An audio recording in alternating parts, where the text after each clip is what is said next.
সন্ন্যাস লাভ ও নামকরণ। সমস্ত পরীক্ষায় উত্তীর্ণ হওয়ায় গুরু বুঝলেন ব্রহ্মচারী সন্ন্যাস নেওয়ার উপযুক্ত হয়েছে। বাংলা ১৩০৯ সালে ১১ই ভাদ্র তিনি নলিনীকান্তকে সন্ন্যাস দীক্ষা দিলেন। মস্তক মুণ্ডন করলেন। ভালো করে স্নান করার পর যাজ্ঞিক অনুষ্ঠান হল।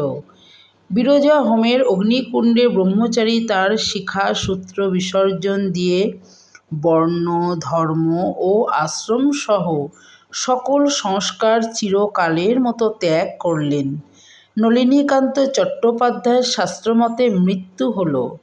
তিনি নবজীবন লাভ করে হলেন স্বামী নিগমানন্দ সরস্বতী।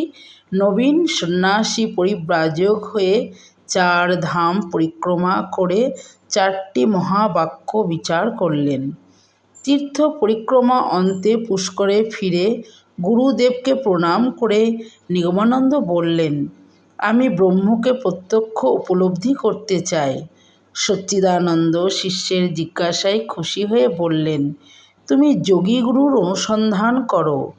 যোগ সাধনা করলে অতি অল্প সময়ের মধ্যেই তোমার উদ্দেশ্য সিদ্ধি হবে।